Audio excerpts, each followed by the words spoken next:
नमस्कार, आप देख रहे हैं वीके न्यूज और मैं दृष्टि उपाध्याय। 2019 लोकसभा चुनाव में कांग्रेस को हार का झटका ऐसा लगा कि वो अब तक उबर नहीं पाई है। इस चुनाव में मोदी लहर में बीजेपी को मिले प्रचंड जीत से विपक्ष की सबसे बड़ी और देश की सबसे पुरानी पार्टी कांग्रेस की हालत ऐसी हो गई है कि अब उसे सत्ता की पटरी पर आना मुश्किल हो गया है। कांग्रेस की दुविधा सिर्फ अध्यक्ष पद को लेकर ही नहीं है, बल्कि प्रधानमंत्री नरेंद्र मोदी पर हमला बोलने को लेकर भी है। कांग्रेस को लगातार ये सवाल परेशान कर रहा है कि मोदी सरकार को कैसे घेरा जाए। पीएम मोदी पर हमला बोला जाए या ना बोला जाए, बोला जाए तो मोदी का नाम लेकर या फिर पार्टी को कटघरे में लेकर। गांधी परिवार के सबसे बड़े नेता तो पीएम मोदी पर हमला बोलने के लिए किसी भी मुद्दे को नहीं छोड़ते हैं, चाहे वो संवेदनशील मुद्दा ही क्यों ना हो।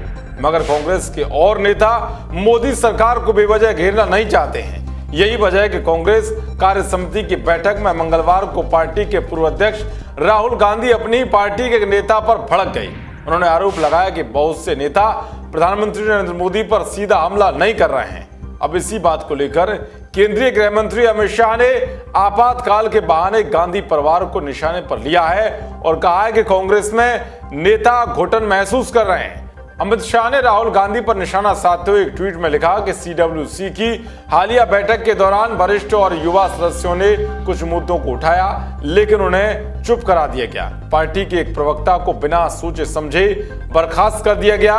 दुखद सच्चाई यह है कि कांग्रेस में नेता घुटन महसूस कर रहे हैं। उन्होंने आगे कहा कि भारत के विपक्षी दलों में से एक के रूप में कांग्रेस को खुद से पूछने की आवश्यकता है कि आपातकाल की मानसिकता अब तक क्यों बनी हुई है। ऐसे नेता जो एक वंश के नहीं है, उन्हें बोलने की इजाजत क्यों नहीं है। कांग्रेस में नेता क्यों निराश हो रहे हैं, अन्यथा लोगों के साथ उनका संबंध और कम होता जाएगा। दरअसल सीडब्ल्यूसी की बैठक के दौरान राहुल गांधी ने कहा था कि वो पीएम मोदी से डरते नहीं हैं और उन पर हमला करना जारी रखेंगे। उन्होंने पार्टी के अधिकांश नेताओं पर मोदी की सीधी आलोचना न करने का आरोप लगाया। ये जानकारी बैठक में मौजूद कई अंदरूनी सूत्रों ने दी है। सूत्रों का कहना है कि सीडब्ल्यूसी के सदस्य आरपीएन सिंह ने सुझाव दिया कि कांग्रेस को यह सुनिश्चित करना चाहिए कि चीनी घुसपैठ पर मोदी की आलोचना व्यक्तिगत ना हो।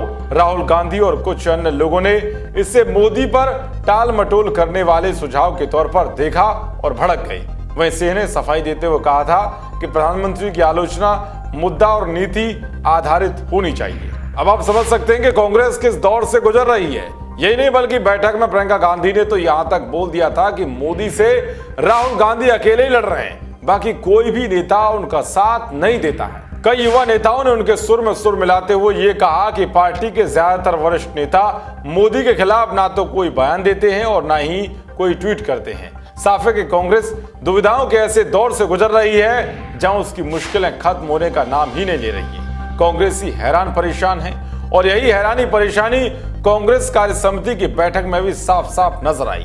ऐसे में देश के लिए सबसे बड़ा सवाल तो यही है कि क्या देश के मुख्य विपक्षी पार्टी की ये हालत होनी चाहिए। स्वस्थ लोकतंत्र के लिए मजबूत विपक्ष का होना बहुत जरूरी है और जनहित के मुद्दों के लिए विपक्ष को सरकार की गलत नीतियों की आलोचना करने का अधिकार है। मगर कांग्रेस में ऐसा कहीं भी नहीं दिखता है, क्योंकि राहुल गांधी और सोनिया गांधी जिन मुद्दों को लेकर मोदी सरकार को घेरते हैं उसमें कहीं भी जनहित नजर नहीं आता। उसमें सिर्फ और सिर्फ अपनी राजनीति चमकाने के लिए सत्ता की लालसा की झलक दिखाई देती है।